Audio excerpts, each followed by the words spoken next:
Hi guys, and welcome back to the channel Held Dominance. Anthony here. Please remember to like and subscribe, and also click that notification bell if you're enjoying what you're seeing and want to see more. In previous videos we have been covering that Andrew Fafita was a possible signing for Wakefield Trinity. Then in the video following that we tempered that a bit because the club came out and said Andrew Fafita may not be signing, but we still are going to try to sign him. Unfortunately today Wakefield are not signing Andrew Fafita. Coach Chris Chester has confirmed. So the Tongan and Cronulla Sharks prop Andrew Fafita was tentatively lined up for a reunion with his brother at Bellevue, but Chester confirmed that they won't be signing the front rower. It's dead in the water. Chester said at the press conference ahead of Friday's Super League game against Leeds, "We're looking elsewhere." After this was announced over their press conference ahead of the game, Chester has dropped the big hint that his 5-year tenure at Bellevue could be coming to an end. The 42-year-old former Wigan Hull Halifax forward says personal attacks on social media have forced him to consider his future and revealed he is out of contract, along with 13 of his players at the end of the season. Chester said, "It's a fantastic opportunity to rebuild the club. Whether that involves me in it, I'm not too sure. I'm out of contract, but I'm comfortable with that, to be honest. I've had 5 really good years here at the club, and I'll continue to enjoy my time here. I'd love to stay here. I'm Wakefield born and bred. What I will say is that there are challenges I've faced over the last couple of years that have made me think long and hard. Obviously the personal attacks just make you think whether being a head coach is actually worth it. But I can't speak highly enough of the people working here and support I've had from everybody at board level and the staff. There's a real good group of people here that want the best for Wakefield Trinity. If that involves me moving forward, then happy days. Let's just see what the next couple of months brings. They probably need to make some decisions sooner rather than later because we don't want to be missing out on targets." So that is a big hint from this press conference that Chris Chester is looking at his options.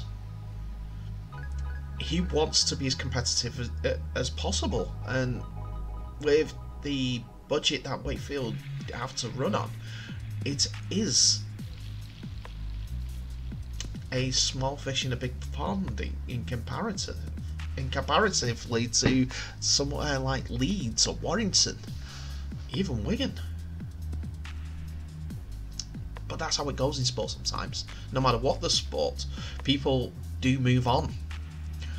Like he said, he's enjoyed his 5 years there. It could be so much more for him, but he was willing to talk to the board to continue that tenure. He's also intimated that he could let the contract run out, whether that's a negotiating ploy or just his off-the-cuff remarks at this time due to the social media influences that he keeps having is yet to be seen. He's been a relative success. He's brought through some players from the academy. He's brought players into the club like Reece Lynn, David Fafita, just to name 2, and have been punching above their weight, to be fair. Whatever the future holds for Chris Chester, we'll probably find out first here. So this is a story that's a little bit close to my heart as it's involving Swinton Lions Rugby League Club. This is a team that I followed as a youngster, thanks to my grandfather, who was one of my heroes in my junior life, and he was the one that introduced me into rugby league. So back in 2019 there was plans with Swinton Lions to rename them to the Manchester Lions. This was done by then chairman Andy Mazie. That's because Swinton hadn't played in Swinton for 27 years and had been playing at, recently, Sale Rugby Union's ground at Heywood Road.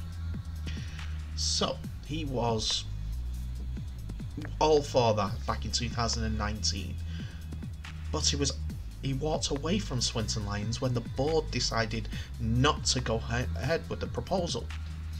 The reason being 150 years worth of history. You understand that. If you've got an identity, you want to keep it. But 27 years of that 150 years have been spent outside of Swinton. The closest they got to playing back in Swinton was playing in Salford, going up towards Prestwich, the now ground where they called the Peninsula Stadium, the home of Salford City Football Club.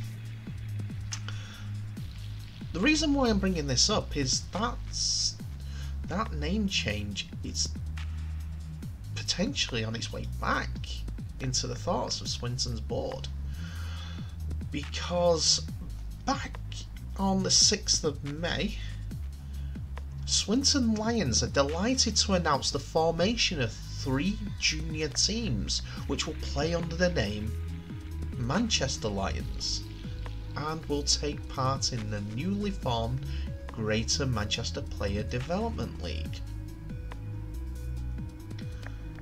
So, the idea is still on. Yes, it's a juniors teams at this point. For instance, the Lions will have teams in the following age groups: under 10s, under 12s and under 14s, with a view to develop talent across Greater Manchester and increase the awareness of rugby league. So, if they are successful in the player development and they're playing for Manchester Lions, will the under 15s become the Manchester Lions? Will the under 16s? Will the under 18s? And so on and so forth. Will they take over the junior side so that Swinton will get enough pressure on them to change to the Manchester Lions? I think that they're kind of doing that because Andy Mazie is now the chairman of Rochdale Hornets since 2020. So in regards to the Manchester Lions name, Lions Director of Development Damien Ridpath even on their website said, after a successful formation of the women and girls team, the Swinton Lionesses, our next step is the next part of the Lions Foundation's development strategy is to announce the formation of the Manchester Lions Junior Rugby League Club. The initiative is integral to Swinton Lions' continued contribution to the World Cup legacy plan for the wider sport. So they're saying that it's part of the legacy plans to try and grow rugby league as part of the Rugby League World Cup that's coming in November 2021, October-November. Anyway, so what they're saying, as a club, we confirmed that we are committed to growing the impact of the Lions and attracting new participants to the fantastic sport. In addition, as a part of the ongoing partnership with Sale FC, to have the first-class Carrington training facilities is simply tremendous. Carrington is one of the best community resources within the Manchester City region. The Lions Foundation can confirm that all training sessions will be delivered in line with the appropriate guidelines provided by the RFL in respect to return to play and training COVID protocols. So they are pushing through the Manchester Lions a little bit through the academy. If they're playing for Manchester Lions, which sounds like a bigger team name. It it even opens up the opportunity to split off from Switzerland and form their own senior team. I won't be surprised in the next couple of years if Manchester Lions will be the name of the Switzerland Lions. But I'll watch and see from a distance and see what goes on.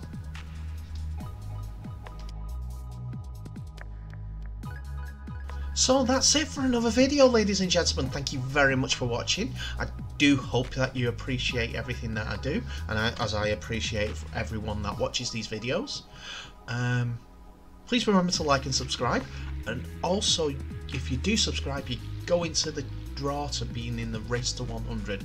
There are 10 Hell Dominance t-shirts waiting for you to all get to subscribe. Anyway, I'll say thank you, and I'll see you in the next video.